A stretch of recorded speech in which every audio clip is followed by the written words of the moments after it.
Good morning everyone, মৌসুমী লাইফস্টাইলে আরো একটি ব্লগে তোমাদের স্বাগত। আর এখন ভোর 4:30। আমি রান্নাঘরে, বুঝতে পারছো কেন, কারণ আমি আজকে ডায়ালিসিস আছে। আমি টিফিন করতে চলে এসেছি। ভোরবেলা টিফিন করে নিজে নিয়ে যাব, বাচ্চাদের থাকবে, সেই জন্য রান্নাঘরে চলে এসেছি। চলো তোমাদের দেখাই আলু কতটা ফুটেছে। রাত্রেবেলা 2:30টার সময় ঘুম ভেঙেছে, সেই থেকে আর ঘুমাতে পারিনি, একদমই ঘুম হচ্ছে না ডায়ালিসিসের দিনগুলো।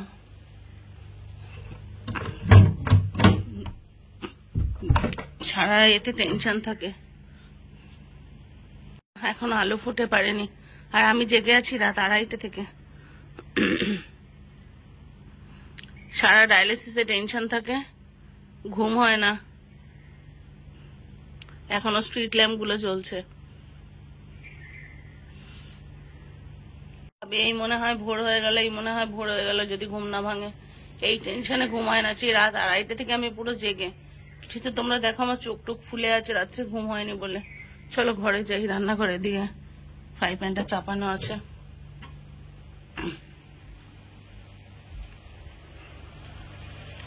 তো সেই করে করে উঠেছে, উঠে তারপরে টয়লেট গেলাম। ব্রাশ করতে গিয়ে অ্যাজ ইউজুয়াল বিচ্ছিরি ভাবে বমি, এইসব করে টোরে তারপরে কিচেনে ঢুকলাম।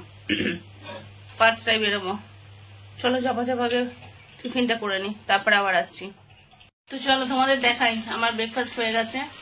মানে আমি খেয়ে যাবো যেটা, সেটারও প্রিপেয়ার প্লাস টিফিন নেবো, দেখাই তোমাদের। নুডলস বানিয়েছি, দেখে বুঝতে পারছো অলমোস্ট তেল ছাড়া। এটা টিফিনে নিয়ে যাবো, প্লাস বাচ্চারা খাবে। ওখানে দুধ জাল দিতে বসিয়েছি, দুধ মুড়ি খাবো, খেয়ে যাবো।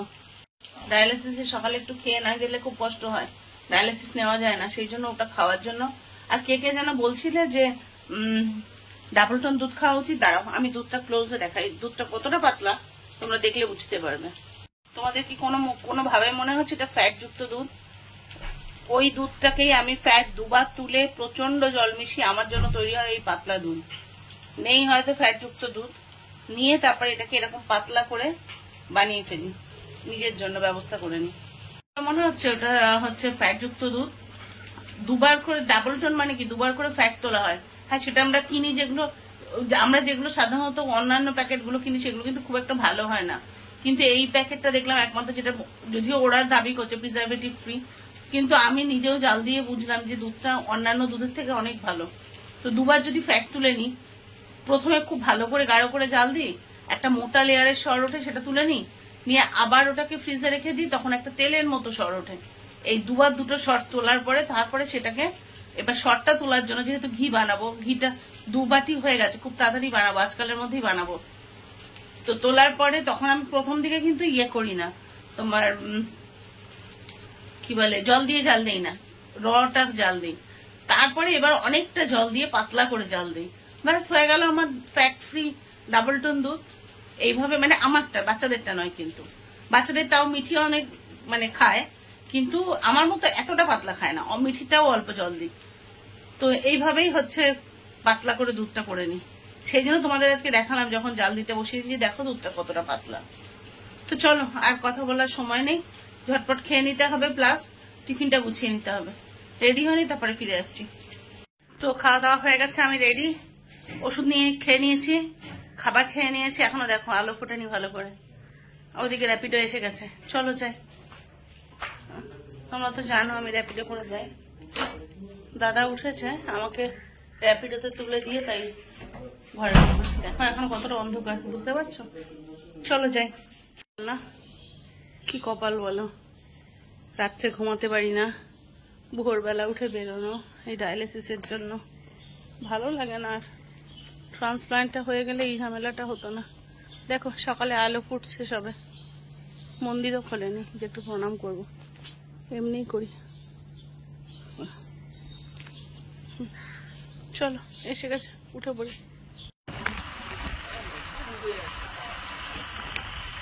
এটা দিয়ে গেলে বাইপাসে উঠে তাড়াতাড়ি চলে যাবো। আর সার্ভিস রোড ধরলে তো আরো ভালো, কারণ সিগন্যালগুলো পাওয়া যায় না। আমি সার্ভিস রোড দিয়ে যাই, সিগন্যালগুলো পাওয়া যায় না, সুন্দর তাড়াতাড়ি চলে যাওয়া যাবে।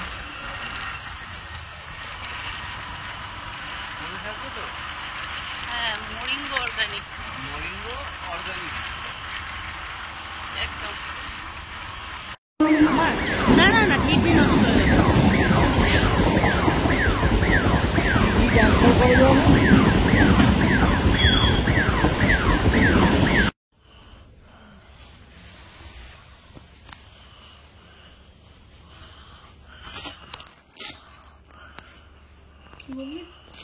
মাকে দেখাচ্ছিল না।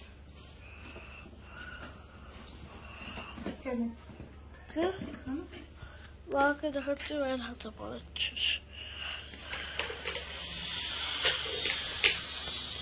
চুপ কর।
থেকে একটা প্রেশারের ওষুধ খেয়েছো, তাহলে তো এখন খেতে পারবে না।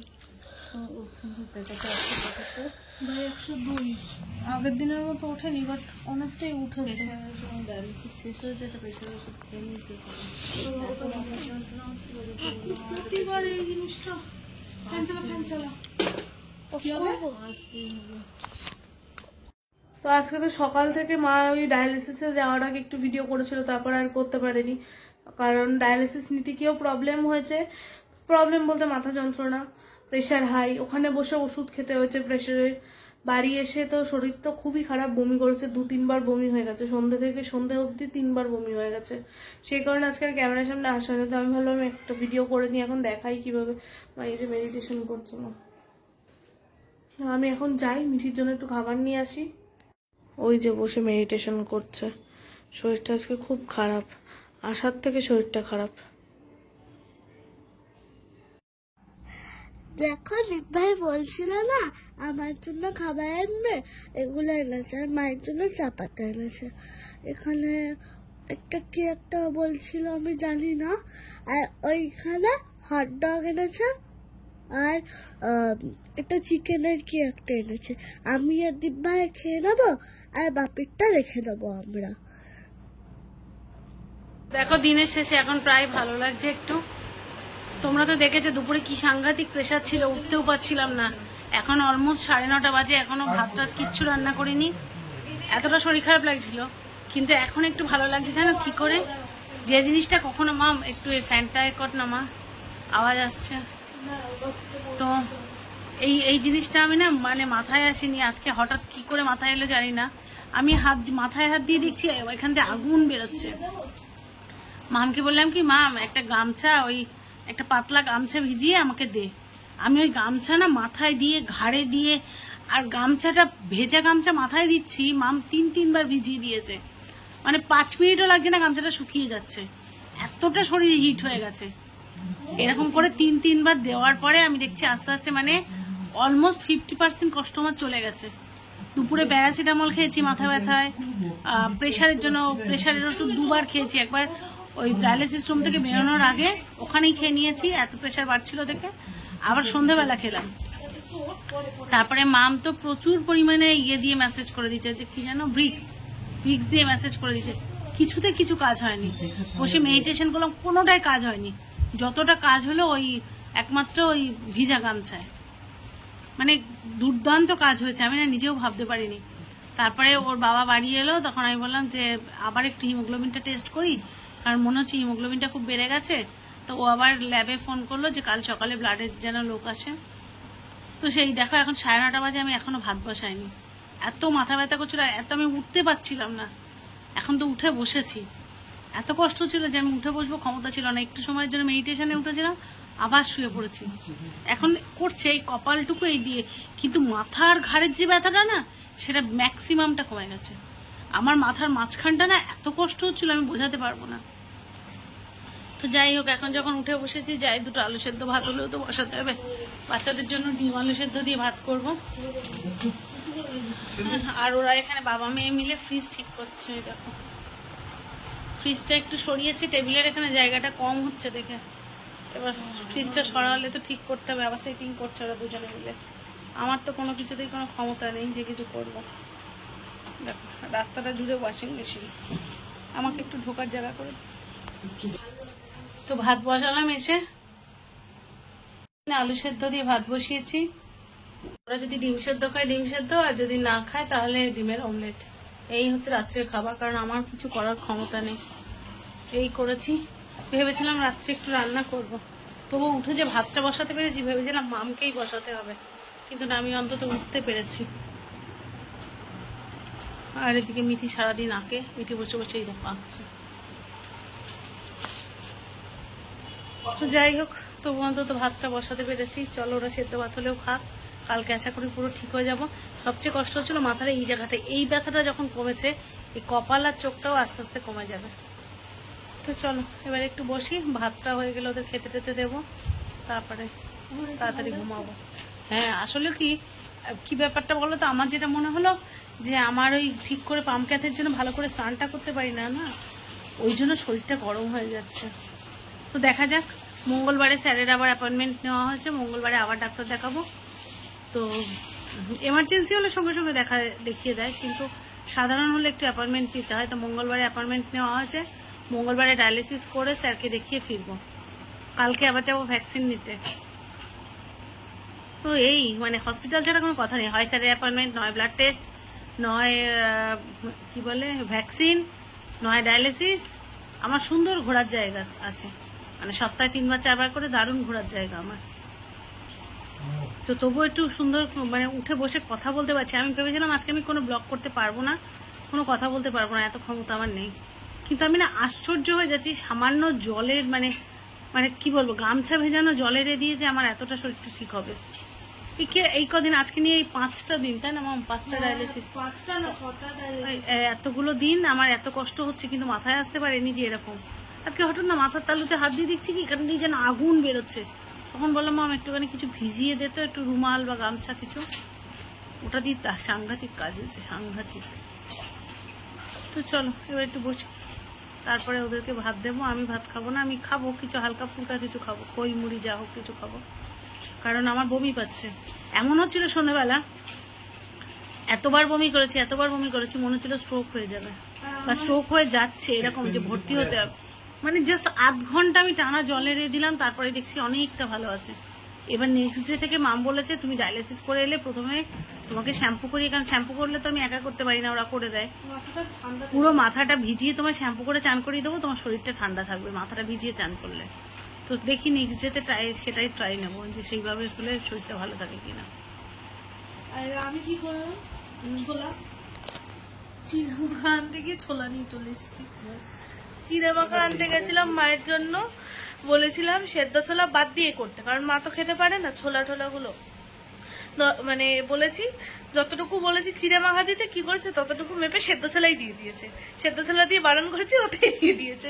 মানে মায়ের শরীর খারাপ, এদিকে বাড়ি আসার তারা, আর আমি আর খুলে দেখিও নি ওটা কি আছে।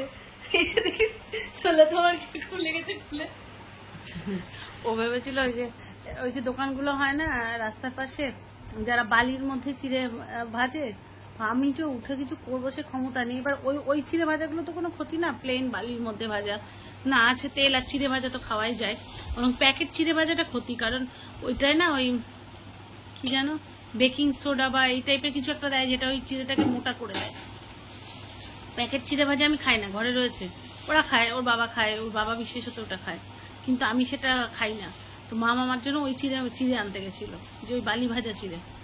ও বলেছে সেদ্ধ ছোলা ছাড়া চিড়ে দাও, আর সে দোকানদার শুধু সেদ্ধ ছোলাই দিয়ে দিয়েছে। যাই হোক, সেদ্ধ ছোলার বাবা আবার বসে বসে খেলে বাড়ি ফিরে এসে আমারও ভালো লেগেছে, ওরও ভালো লেগেছে। হ্যাঁ, আর নুন দিয়ে সেদ্ধ করো তো খারাপ লাগার তো কথা না। তো তাড়াহুড়ো করে ও দেখেনি যে প্যাকেটে কি দিয়েছে। তো যাই হোক, এসে বসে বসে দুটো শুকনো মুড়ি আর একটু চা খেলাম। আর সব থেকে বেশি কাজ হয়েছে আমার ওই মাথায় জলের ওইটা দিয়ে। আর এখন এই চোখ আর কপালটা ব্যথা করছে, আমার মনে হচ্ছে এটা ঘুমালে ঠিক হয়ে যাবে। তো চলো বাচ্চাদের খাইয়ে টাইয়ে নিই, তারপর আবার ফিরে আসছি। আজ সারাদিন মিঠি একটু কাছে আসার সুযোগ পায়নি। আমি উল্টে শুয়েছিলাম, মিঠি আজকে আমার মাথা টিপে দিয়েছে, ঘাড় টিপে দিয়েছে। কি সুন্দর মিঠি মেসেজ করে দিয়েছে আজকে আমায়, জানো।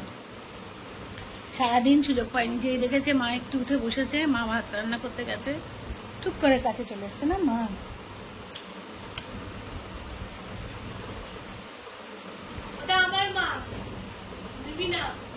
আমার মা। বল ভাত দেবো না, দেবো না। তুই বড় হয়ে গেছিস। বড় হয়ে গেছে। বল অনেকটা। অনেক। একটু মিঠি একটু চান্স পেয়েছে এতক্ষণে। চলো মিঠি আর আমি না, আমি খাবো না। আমার বিশ্বাস নিতে কষ্ট হয়, আর আমার সামনে কোল্ড ড্রিঙ্কস হবে। আর সরাও, শুধু পেছনে লাগে। ওর বাবা সব সারাদিন সবার পেছনে লাগা। মিঠি মারবো। চলো মিঠিকে একটু আদর করি, ও অনেকক্ষণ ধরে বসে আছে। ইস, এই দেখা কি কি দিয়ে গেল। চলো মিঠিকে নিয়ে একটু আদর করি, তারপর ভাত ছাড়া তো দুধ দেবো, তারপরে খাওয়া দাওয়া, তারপরে খাওয়া দাওয়া হয়ে গেছে আমাদের। এখন 11:05। ভাত বসালামই তো 9:30টার পর। তারপরে করে যাই হোক খাওয়া দাওয়া হলো।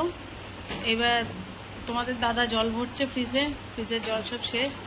মাম এখন রাত্রেবেলা, মামের 10:05 থেকে ক্লাস শুরু হয়েছিল, মাম ভুলে গেছিল অনলাইন ক্লাস ছিল ফিজিক্সের। 10:05 থেকে ছিল, সেটা জয়েন করতে করতে 10:08, মানে 10:08-এর সময় হঠাৎ ফোন খুলে দেখছে যে ফিজিক্সের স্যারের লিঙ্ক পাঠিয়েছে যে ক্লাস আছে। যাই হোক মাম ক্লাস করছে। এখন আমি মিঠি আর ওর বাবা শুতে যাই, রাত অনেক হয়েছে, শরীরটাও ভালো লাগছে না তোমরা জানো। তবে হ্যাঁ, জলের ওইটা দিয়ে এখন বেশ ভালো লাগছে। তো চলো আজকে ব্লগটা এখানেই শেষ করি। সবাই যে যেখানে আছো ভালো থেকো, সুস্থ থেকো। আর যদি কোনো নতুন বন্ধু আমার চ্যানেল ভিজিট করে থাকো, প্লিজ আমার চ্যানেলটা সাবস্ক্রাইব করে পাশে থেকো। আর যদি আজকের ব্লগটা একটু ভালো লেগে থাকে তাহলে লাইক কমেন্ট শেয়ার করে পাশে থেকো। দেখা হচ্ছে নতুন ব্লগে, ততক্ষণের জন্য সবাইকে শুভরাত্রি।